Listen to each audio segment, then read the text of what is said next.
आज के दौर में कहीं जाना हो या किसी स्थान का नक्शा चाहिए हो, गूगल मैप जैसे अनुप्रयोगों के द्वारा आसानी से सब जानकारी मिल जाती है।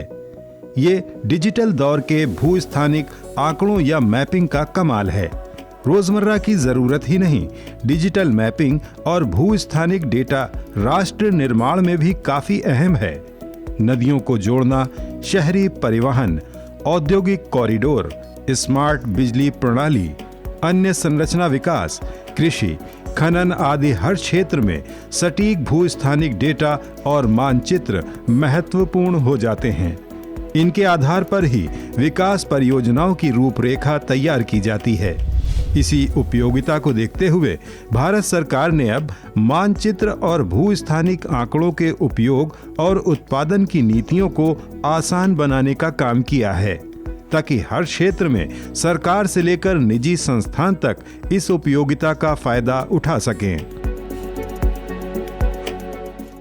These new guidelines, they are going to liberalize map making and democratize geospatial data sets, which is the crucial requirement for the geospatial industry. And that's, I think, the most important thing.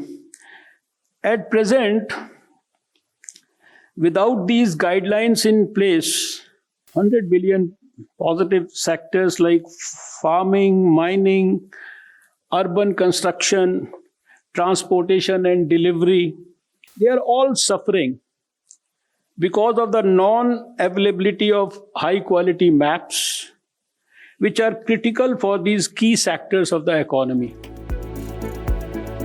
मानचित्रों के निर्माण से लेकर उनके प्रसार तक के काम में अभी तक सरकार से लाइसेंस लेना पड़ता था, जो कि एक जटिल व्यवस्था थी, जबकि वैश्विक स्तर पर ये जानकारियां तत्काल उपलब्ध हैं। इस बाधा को खत्म करते हुए नई नीति के तहत अब स्टार्टअप और मैपिंग नवोन्मेषी भारत की सीमा के अंदर कोई भी संबंधित आंकड़े एकत्र करने, बनाने और उसका इस्तेमाल, भंडारण, प्रकाशन करने के लिए स्वतंत्र हैं। उन्हें मानचित्र और भूस्थानिक आंकड़े अपडेट करने के लिए भी कोई पूर्व अनुमति नहीं लेनी होगी। अब दिशा निर्देशों का पालन करते हुए खुद स्वयं प्रमाणित रूप से ये काम किया जा सकता है। In addition, that this goes a long way in the Atmanirbharta mission in products and services and delivery and infrastructure planning.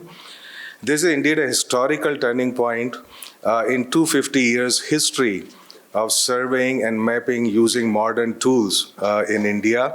And this would indeed be something that would create the level playing field both for public and private entities in collecting geospatial data and using it. भूस्थानिक data और मानचित्रण में उदारीकरण की पहल आत्मनिर्भर भारत निर्माण को बल देगी। आधुनिक मानचित्रण प्रौद्योगिकियों का लाभ उठाकर भारतीय भूस्थानिक नवाचारों का विकास होगा, जो डिजिटल इंडिया को एक गति प्रदान करेगा। इस कदम से उद्यमियों से लेकर छोटे व्यवसायियों को सशक्त बनाने में मदद मिलेगी और भविष्य की चुनौतियों के लिए सटीक परियोजनाएं विकसित की जा सकेंगी।